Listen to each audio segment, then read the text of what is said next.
أشهد أن لا إله إلا الله وحده لا شريك له وأشهد أن محمدا عبده ورسوله। যে বিষয়ে মসলা চলছিল সেই বিষয়ে ইমামদের ইখতিলাফ নিয়ে আলোচনা হচ্ছিল।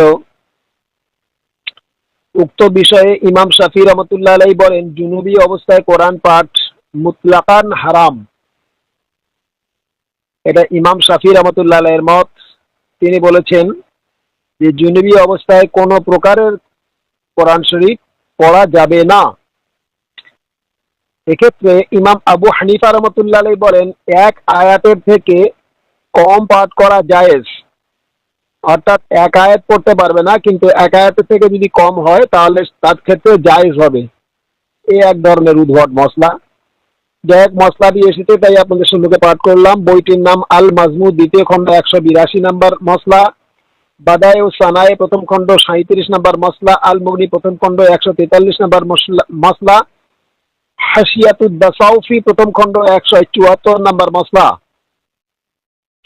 এ বিষয়ে ইমাম ইবনে তাইমিয়া রহমতুল্লাহ আলাইহি বলেন যে নেফাস আলী মহিলা যদি কোরআন ভুলে যাওয়ার সন্দেহ থাকে তাহলে উলামাদের বর্ণনা অনুযায়ী যে কোনো আলেমের মতকে প্রাধান্য দিয়ে কোরআনের কিছু অংশ পাঠ করতে পারবে, তার বেশি নয়। বিষয়টা ভালোভাবে বুঝে নেওয়া উচিত। এখানে হায়েজওয়ালি মহিলাদেরকে বলা হয়নি, অর্থাৎ যাদের মাসিক স্রাব ওয়ালি মহিলাদেরকে বলা হয়নি, নেফাসওয়ালি মহিলাদের ক্ষেত্রে বলা হয়েছে। কারণ নেফাসের মুদ্দত হলো আর বাউনা ইয়াউমিন ওয়ালাইলাতিন, 40 দিন এবং 40 রাত। হিসাব মতো 1.5 মাসের কাছাকাছি।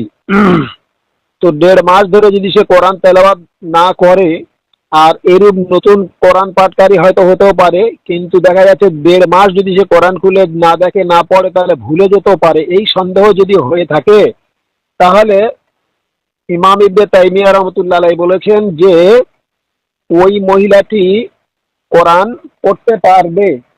অন্যান্য আলেমদের, অন্যান্য ফকিহদের যে ইখতিলাফি মসলা আছে, যে কোনো ইখতিলাফি মসলাকে গ্রহণ করে সেই মসলার ভিত্তিতে কোরআন পাঠ করতে পারবে। এটা হলো ফকিহদের মত। তার মধ্যে ইমাম ইবনে তাইমিয়া রহমতুল্লাহ আলাইহির মত এইটা। এবং পুরো কোরআন পাঠ করতে পারবে না, কোরআনের কিছু অংশ পাঠ করতে পারবে, তার থেকে বেশি নয়। ফতোয়াটি এসছে আল ফাতাওয়া ওয়াল কাবিরি প্রথম খণ্ড 340 নম্বর মসলা। এ বিষয়ে আল্লামা শওকানি রহমতুল্লাহ আলাইহি বলেন, এই হাদিস থেকে জুনুবিদের জন্য কোরআন থেকে কোরআন পাঠ বেশি থেকে বেশি মকরু, খুব বেশি পাঠ করা মকরু বলা যেতে পারে, কিন্তু হারাম বলা যাবে না। হ্যাঁ, এই যে বিষয় আলোচনা হলো, অর্থাৎ নেফাসওয়ালি মহিলা যদি কোরআন পাঠ করে তো বলছে খুব বেশি যদি পাঠ করে তাহলে মকরু হবে, কিন্তু হারাম হবে না। এটা আল্লামা শওকানি রহমতুল্লাহ আলাইহির অভিমত। বইটির নাম ওয়াসাইলুল জারার প্রথম খণ্ড 108 নম্বর মসলা। এ বিষয়ে আমির সানানি ফকি বলেন, এই হাদিস ইয়াকরাউনাল কুরআনা মালাম ইয়াকুনু জুনুবান হারামের জন্য দলিল হতে পারে না। অর্থাৎ কোরআন পাঠ করতে পারে, তার জন্য হারাম নয়। মসলাটি এসেছে সুবলুস সালাম প্রথম খণ্ড 191 নম্বর 91 নম্বর হাদিস, 191 নম্বর মসলা। যেহেতু এটা আমির সানানের অভিমত। মুফতি আব্দুল আজিজ আব্দুল্লাহ বিন বাস মাক্কাতুল মুকাররমা তিনি বলেন, আলেম সম্প্রদায়দের মধ্যে দুটি মত, এর মধ্য হতে একটি সঠিক ও সুন্দর মত এই যে মাসিক ঋতুবতী ও প্রস্রবকারিণীদের জন্য পবিত্র কোরআন পাঠ করা জায়েজ, কিন্তু জুনুবিরা যতক্ষণ না গোসল করবে ততক্ষণ কোরআন পাঠ করা জায়েজ হবে না।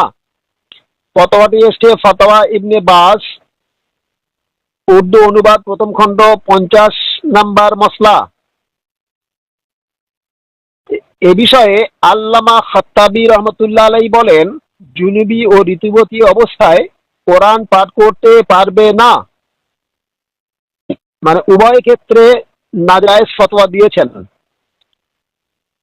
মসলাটি এসেছে মুআল্লিমুস সুনান, প্রথম খণ্ড, 76 নাম্বার মসলা।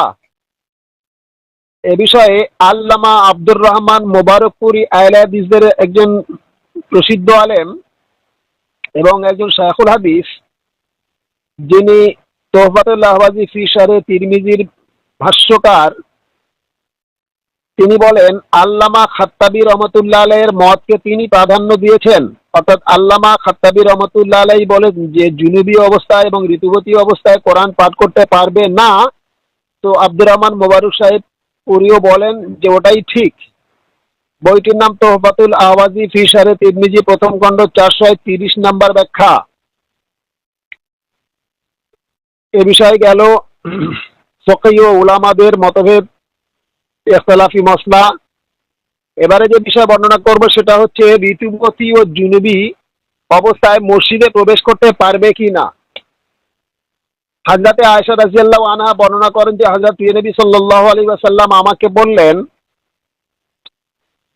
ওয়ালিনিন খামরাতা মিনাল মসজিদে, মসজিদ থেকে আমার জন্য নামাজের মুসাল্লাটা এনে দাও। তখন আমি বললাম, ইয়া রাসূলুল্লাহ সাল্লাল্লাহু আলাইহি ওয়াসাল্লাম, আমি হায়েজা অর্থাৎ ঋতুবতী। তখন তিনি সাল্লাল্লাহু আলাইহি সাল্লাম বললেন, ইন্না হায়েজাতুকা লাইসাত ফি ইয়াদাকা, নিশ্চয়ই তোমার হায়েজ তোমার হাতে লেগে নেই। হাদিসটি এসেছে মুসলিম শরীফ 298 নাম্বার হাদিস, কিতাবুল হায়েজ, বাবু জাওয়াজু গাসলাল হায়েজে রাসু জাওজুহা। আহমদ 6ষ্ঠ খণ্ড 35 নাম্বার হাদিস, আবু দাউদ 261 নাম্বার হাদিস, তিরমিজি 134 নাম্বার হাদিস, নাসাই প্রথম খণ্ড 192 নাম্বার হাদিস, ইবনে মাজাহ 632 নাম্বার হাদিস, দারমি 197 নাম্বার হাদিস, তিয়ালিসি 143 নাম্বার হাদিস, বায়াকি প্রথম খণ্ড 186 নাম্বার হাদিস, আবু আওয়ানা প্রথম খণ্ড 314 নাম্বার হাদিস, আত-তামহিদ লে ইবনে আব্দুল বার তৃতীয় খণ্ড 171 নাম্বার হাদিস, ইবনে আবি শায়বা দ্বিতীয় খণ্ড 365 নাম্বার হাদিস, মুসান্নাফ ইবনে আব্দুর রাজ্জাক 1258 নাম্বার হাদিস। এতগুলি হাদিস গ্রন্থে উক্ত বিষয়টি বর্ণনা হয়েছে। সুতরাং ঋতুবতী বা আপনার জুনুবী অবস্থাতে মসজিদের মধ্যে হেঁটে যাওয়া চলবে, এই হাদিসে বর্ণনা করা হয়েছে। যদিও সে নামাজ পড়বে না বা বসবে না বা শোবে না, কিন্তু পায়ে হেঁটে যাওয়া চলবে। যেহেতু রাসূলুল্লাহ সাল্লাল্লাহু আলাইহি ওয়াসাল্লাম হযরত আয়েশা রাদিয়াল্লাহু তাআলা আনহাকে মসজিদের মধ্য থেকে মানে আপনার নামাজের মুসাল্লাটা এনে দিতে বলেছিলেন, তিনি কিন্তু তখন ঋতুবতী ছিলেন। হযরত আয়েশা রাদিয়াল্লাহু তাআলা আনহা থেকে আরেকটি হাদিস বর্ণিত আছে। হযরত নবী সাল্লাল্লাহু আলাইহি সাল্লাম বলেন, ইন্নী লা আহলিল মসজিদে লিহাইজি ওয়ালা জুনুবি, নিশ্চয়ই আমি ঋতুবতী ও জুনুবীদের জন্য মসজিদে প্রবেশ করার অনুমতি দিই নাই। কে বলছেন? হযরত নবী সাল্লাল্লাহু আলাইহি সাল্লামের হাদিস হচ্ছে এটা। পরপর দুটো ইখতিলাফি হাদিস। হযরত আয়েশা রাদিয়াল্লাহু তাআলা আনহা বলছেন যে আমাকে রাসূলুল্লাহ সাল্লাল্লাহু আলাইহি সাল্লাম ওদিকে নামাজের মুসাল্লাটা মসজিদের মধ্যে থেকে এনে দিতে বললেন, ওটা একটা হাদিস। অথচ তিনি বললেন, ইয়া রাসূলুল্লাহ আমি ঋতুবতী আছি। তো তিনি সাল্লাল্লাহু আলাইহি সাল্লাম বললেন, ঋতু তোমার হাতে লেগে নেই, অতএব তোমার ক্ষেত্রে জায়েজ, তুমি এনে দাও। আর এখানে বিষয়টি বলা হয়েছে যে রাসূলুল্লাহ সাল্লাল্লাহু আয়েশা রাদিয়াল্লাহু আনহাই বর্ণনা করছেন যে রাসূলুল্লাহ সাল্লাল্লাহু আলাইহি সাল্লাম বলেছেন, ইন্নী লা আহলিল মসজিদে লিহাইজে ওয়ালা জুনুবে, জুনুবীদের এবং হায়েজ অর্থাৎ ঋতুবতীদের জন্য মসজিদের মধ্যে প্রবেশ করাকে আমি অনুমতি দিইনি, অর্থাৎ নিষেধ করা আছে। হাদিসটি এসেছে আবু দাউদ 320 নম্বর হাদিস, কিতাবু তাহারাত, বাবু ফিল জুনুবে ইয়াদখুলুল মসজিদে, সুনানে আবু দাউদ 232 নম্বর হাদিস, বায়হাকি দ্বিতীয় খণ্ড 442 নম্বর হাদিস। এই বিষয়ে ইমাম জাইলাই রহমতুল্লাহ আলাইহি এই হাদিসকে হাসান বলেছেন, অর্থাৎ পরবর্তীতে যে হাদিসটি মসজিদের মধ্যে অনুপ্রবেশ নিষেধ করা হয়েছিল ঋতুবতীদের এবং জুনুবীদের, এই হাদিসটিকে হাসান বলেছেন। বইটির নাম নাসরুর রায়া, প্রথম খণ্ড 194 নম্বর মসলা। এ বিষয়ে শায়খ হাজম আলী কাজী রহমতুল্লাহ আলাইহি এই হাদিসকে সহি বলেছেন। আর তালিকু আলা সুবুলুস সালাম, প্রথম খণ্ড 201 নম্বর মসলা। শেখ মোহাম্মদ সাজি হাসান হালাকি সাহেব এই হাদিসকে হাসান বলেছেন। আর তালিকু আলা সাইলুল জারা, প্রথম খণ্ড 280 নম্বর ব্যাখ্যা। এই হাদিস দ্বারা প্রমাণ হয় যে ঋতুবতী ও জুনুবীদের জন্য মসজিদে প্রবেশ নিষেধ, কিন্তু অসুবিধার কারণে প্রয়োজন ভিত্তিক প্রবেশের অনুমতি আছে। যেমন পূর্বে হযরত আয়েশা রাদিয়াল্লাহু আনহা বর্ণিত হাদিস। এছাড়াও ইমাম শাওকানী রহমতুল্লাহ আলাইহি মন্তব্য করেছেন যে অসুবিধার কারণে ঋতুবতী ও জুনুবীদের মসজিদে প্রবেশ করাতে বাধা নেই। অর্থাৎ এমন কোনো প্রয়োজন হলো যে প্রয়োজনের কারণে সেখানে কেউ নেই বা সেই মহিলা ব্যতীত, তো সেই ক্ষেত্রে বিশেষ প্রয়োজনে মসজিদের মধ্যে প্রবেশ করে কোনো জিনিস নিতে পারে বা হেঁটে এক দুবার হেঁটে গিয়ে আবার সেই প্রয়োজন মিটিয়ে চলে আসতে পারে, এর ব্যতীত নয়। এ বিষয়ে এখানে মসলা এই বলতে চেয়েছেন। এছাড়াও যেহেতু দ্বিতীয় হাদিসটি সহিহ হাদিস এবং হাসান হাদিস, এবং এই হাদিসের উপরে অনেক শায়খুল হাদিস এবং অনেক শায়খরা আমল করেন এবং সেই বিষয়ে তারা মতভেদ মত পেশ করেছেন, তো এগুলো আমাদেরকে জানতে হবে। এ বিষয়ে আল্লামা শাওকানী রহমতুল্লাহ আলাইহির মসলার সপক্ষে ওই হাদিস পেশ করা যেতে পারে, যেমন হযরত রাসূলুল্লাহ সাল্লাল্লাহু আলাইহি সাল্লাম হযরত আয়েশাকে ঋতুবতী অবস্থায় মসজিদে নামাজের মুসাল্লা আনার নির্দেশ দিয়েছিলেন। ষষ্ঠ খণ্ড 35 নম্বর হাদিস, মুসলিম 298 নম্বর হাদিস, কিতাবুল হায়েজ, বাবু জাওয়াজা গাসলাল হায়েজে রাসু মাউজাহা। এ ব্যাপারে পবিত্র কোরআনের বর্ণনা আমরা দেখব। আল্লামা তিবরি রহমতুল্লাহ আলাইহি বলেন, ইয়াজিদ বিন আবি হাবিব রহমতুল্লাহ আলাইহি থেকে বর্ণিত, আনসারদের কতকগুলো মানুষ মসজিদের দরজার দিকে ছিলেন। রাত্রে যখন তাদের জানাবাত হলো, অর্থাৎ আপনার কি বলে নাইট ফলস হলো, তখন মসজিদ ছাড়া অন্য কোথাও পানি পাওয়া গেল না। তখন এই আয়াতটি অবতীর্ণ হয়েছিল, আলা জুনুবান ইল্লা আবেরি সাবিলে, সূরা নিসা 43 নম্বর আয়াত। তাফসিরে তাবারি চতুর্থ খণ্ড 102 নম্বর ব্যাখ্যা। আল্লামা শাওকানী রহমতুল্লাহ আলাইহি বলেন, এই আয়াতের পরিপ্রেক্ষিতে আর কোনো সন্দেহ থাকে না যে ঋতুবতী এবং জুনুবী অবস্থার পরিপ্রেক্ষিতে মসজিদে প্রবেশ করতে পারবে। নাইলুল আওতার প্রথম খণ্ড 344 নম্বর মসলা। তো তাহলে কোনো কারণবশত ঋতুবতী বা জুনুবী অবস্থা মসজিদের মধ্যে প্রবেশ করতে পারে। এখন ধরে নিন মসজিদের মধ্যে কেউ শুয়ে আছে, যেখানে শুয়ে আছে সেখান থেকে মসজিদের গেট টপকাতে ধরে নিন তার 10 ফুট বা 20 ফুট বা 50 ফুট রাস্তা, সেখান থেকে হেঁটে আসতে হবে। এখন সে জুনুবী অবস্থা হয়ে গেছে, সেক্ষেত্রে সে কি করবে? তাহলে তাকে তো হেঁটে আসতেই হবে, এই ধরনের অসুবিধার কারণে। দ্বিতীয় আরেকটি বিষয় রয়েছে, এই মনে করুন যে যদি কেউ কোনো কারণবশত জুনুবী অবস্থা হয়ে গেছে কিংবা ঋতুবতী, তো ফাইলাম তাজিদু মা আন ফাতায়াম্মামু সাইদান তাইয়িবান ফামসাহু বিউজুহিকুম ফামসাহু বিউজুহিকুম ওয়া আইদিকুম ইন্নাল্লাহা কানা আফুওয়ান গফুরা। ওখানে বলা হয়েছে যে আও লামাসতুমুন নিসা, ওয়াইন গায়াতুকুম আও লামাসতুমুন নিসা, যদি কেউ পায়খানা থেকে ফিরে আসে অথবা স্ত্রী সঙ্গম করে, ফাইলাম তাজিদু মান, যদি সে পানি না পায়, ফাতায়াম্মামু সাইদান তাইয়িবা, পবিত্র মাটি দিয়ে সে তায়াম্মুম করে নেবে। ফামসাহু বিউজুহিকুম ওয়া আইদিকুম, সে মুখখানা মুছে ফেলবে এবং দুটি হাত মুসা করে নেবে। নিলে পবিত্র কোরআনের নির্দেশ অনুযায়ী, অর্থাৎ আল্লাহ তাআলা বলছেন সে পবিত্র হয়ে যাবে। সুতরাং সে তো ধুইল না বা গোসল করলো না, কিভাবে সে পবিত্র হলো? এর দ্বারা বোঝা গেল আধ্যাত্মিক ব্যাপার রয়েছে যে অন্তরকে পবিত্র করতে হবে। জাস্ট একটা নিয়ম, খোদা তাআলার নির্দেশ অনুযায়ী, রাসূলুল্লাহ সাল্লাল্লাহু আলাইহি ওয়াসাল্লামের নির্দেশ অনুযায়ী কে পালন করলো এবং কেউ করলো না, কেউ অন্তর থেকে মানলো এবং কেউ মানলো না, অন্তরের উপর নির্ভর করছে সম্পূর্ণটা। তার কারণ জুনুবী অবস্থাতে যদি পানি না পাওয়া যায় তো সে তায়াম্মুম করে নিলে সে নামাজ পড়তে পারবে, শরীর পাক হয়ে যাবে। একশো জুনুবি হয়ে গিয়েছে, জুনুবি অবস্থাতে পানি পেল না, তো তায়াম্মুম করে নিয়ে মসজিদের মধ্যেও নামাজ পড়তে পারবে, এটাই হচ্ছে মশলা। সুতরাং মসজিদের মধ্যে কারণবশত ঋতুবতী বা জুনুবি অবস্থায় যদি কারণবশত কেউ প্রবেশ করে এবং তার দরকার মিটিয়ে চলে আসে, তো তাহলে সেই ক্ষেত্রে জায়েজ কারার দিয়েছেন। এটা এক শ্রেণী ফকিহদের মসলা, সবাই একই মত পোষণ করেননি। এক শ্রেণী হারাম কারার দিয়েছেন, এক শ্রেণী মকরু কারার দিয়েছেন, এক শ্রেণী জায়েজ কারার দিয়েছেন। ইমাম শাফিঈ বলেন যদি মসজিদ ছাড়া আর অন্য কোনো বিকল্প রাস্তা না থাকে তাহলে মসজিদের ভিতর দিয়ে যাওয়া জায়েজ আছে। এবং ইমাম আহমদ বিন হাম্বল রহমতুল্লাহ আলাইহি বলেন কিন্তু আসারে সাহাবার দলিলে জানাবাতের পরে ওযু করে মসজিদে অবস্থান করাও জায়েজ। এটা হচ্ছে এই ইমামদের মসলা।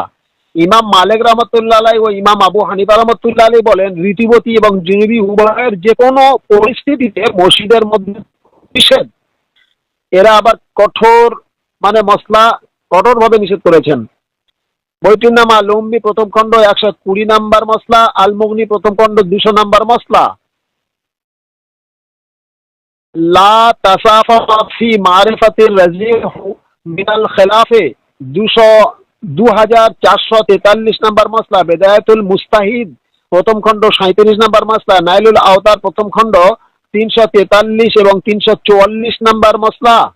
এই সকল মসলা মানে গ্রন্থে উক্ত মসলাটি বর্ণিত হয়েছে যে কোনো মানে ঋতুবতী এবং জুনুবি যে কোনো পরিস্থিতিতে মসজিদের মধ্যে প্রবেশ করা তাদের জন্য নিষেধ।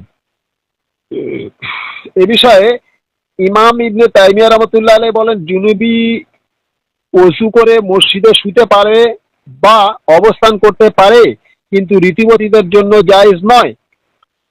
এখানে একটি মসলাকে আবার দুই ভাগে ভাগ করে ক্লিয়ার করে দিয়েছেন ইমাম ইবনে তাইমিয়া রহমতুল্লাহ আলাইহি। ইনি বলছেন যদি কেউ জুনুবি হয় তো তাহলে সে কি করবে, ওযু করে নেবে, মসজিদের মধ্যে শুতে পারে, মসজিদের মধ্যে অবস্থান করতে পারে এবং মসজিদের মধ্যে থেকে হেঁটে যেতে পারে, কিন্তু ঋতুবতীদের জন্য জায়েজ না, মানে শোয়া জায়েজ নয় বা অবস্থান করা জায়েজ নয়, কারণ বশত সে মসজিদের মধ্যে প্রবেশ করে আবার দরকার মিটিয়ে চলে আসতে হবে। মসলাটি এসেছে আল ফাতাওয়া আল কাবিরি প্রথম খণ্ড 446 নম্বর 46 নম্বর মসলা। এ বিষয়ে শাইখুল হাদিস আল্লামা আলবানী সাহেব বলেন জুনুবি অবস্থায় মসজিদে অবস্থান করার ক্ষেত্রে হারাম হওয়ার ব্যাপারে কোনো দলিল নেই।